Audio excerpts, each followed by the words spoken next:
menjelaskan tentang standar pelayanan kefarmasian di apotek. Berdasarkan Peraturan Menteri Kesehatan Nomor 73 Tahun 2016 yang mengatur tentang standar pelayanan kefarmasian di apotek, dan standar pelayanan kefarmasian di apotek sendiri meliputi yang pertama, pengelolaan sediaan farmasi, alat kesehatan dan bahan yang habis pakai, dan yang kedua yaitu pelayanan farmasi klinik.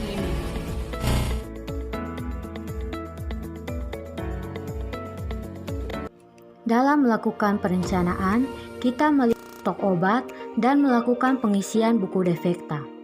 Kita harus menyesuaikan dengan kebutuhan untuk menghindari adanya masalah kekosongan obat. Nah, untuk menjamin kualitas pelayanan kefarmasiannya, maka pengadaan sediaan farmasi itu harus melalui jalur resmi sesuai dengan ketentuan perundang-undangan. Dalam penerimaan barang, harus mengecek nomor item dan jumlah item barang sehingga diketahui barang tersebut sesuai atau tidak dengan faktur yang tertera.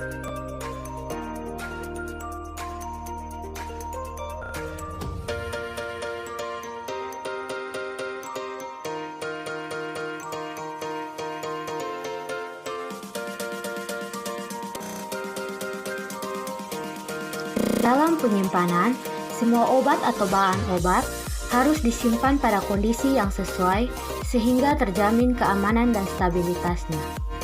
Tempat penyimpanan obat tidak dipergunakan untuk penyimpanan barang lainnya yang menyebabkan kontaminasi. Sistem penyimpanan dilakukan dengan memperhatikan bentuk sediaan dan kelas terapi obat serta disusun secara alfabetis. Dan penarikan. Pemusnahan ini dilakukan untuk obat-obat yang rusak atau kadaluarsa.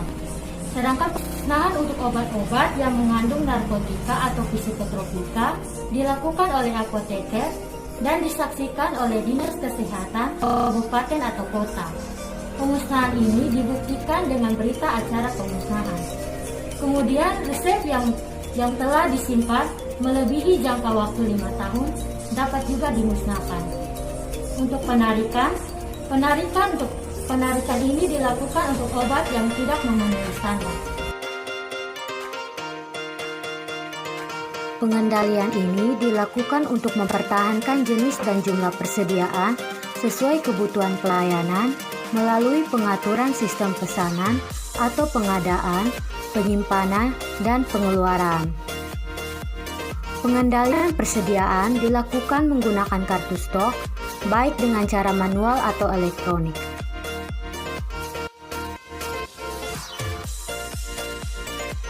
Pencatatan dilakukan pada setiap proses pengelolaan sediaan farmasi, alkes, dan bahan medis habis pakai, meliputi pengadaan, penyimpanan, penyerahan, dan pencatatan lainnya disesuaikan dengan kebutuhan. Oke baik, yang pertama ialah pengkajian resep. Pengkajian resep dibagi menjadi 3 bagian. Yang pertama ialah pengkajian administrasi.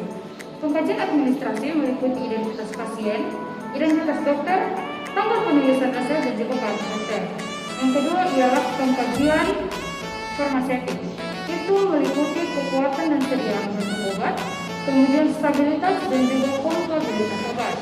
Yang ketiga ialah pertimbangan klinis. Itu meliputi indikasi obat, kontraindikasi obat, reaksi yang tidak diinginkan oleh tubuh, dan cara penggunaan obat. Ya, yang kedua yaitu dispending. Dispending di sini terdiri dari penyiapan, penyerahan, dan juga pemberian informasi obat. Untuk penyiapan obat itu perlu diperhatikan dosis atau kekuatan yang terdapat dalam resep. Nah, setelah obat tersebut disiapkan, kemudian dilakukan penyerahan obat. Penyerahan obat harus disertai dengan etiket yang jelas pada obat tersebut. Dan yang terakhir yaitu memberikan informasi tentang cara penggunaan obat. Yang ketiga yaitu pelayanan informasi obat atau PIO. Halo, selamat siang. Selamat datang di Apotek Jaya bisa dibantu. Ini obatnya tersedia dalam yang tablet ya, sebentar.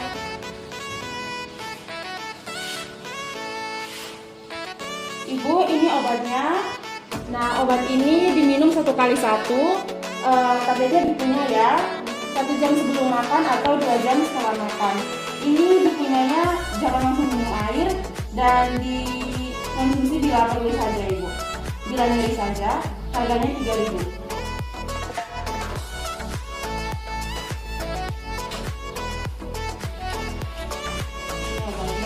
Terima kasih. Baik, yang keempat yaitu konseling. Konseling merupakan proses interaktif antara apoteker dengan pasien atau keluarga untuk meningkatkan pemahaman, pengetahuan, kesadaran, dan kepatuhan sehingga terjadi perubahan perilaku dalam penggunaan obat dan menyelesaikan masalah yang dihadapi pasien. Yang kelima, pelayanan kefarmasian di rumah.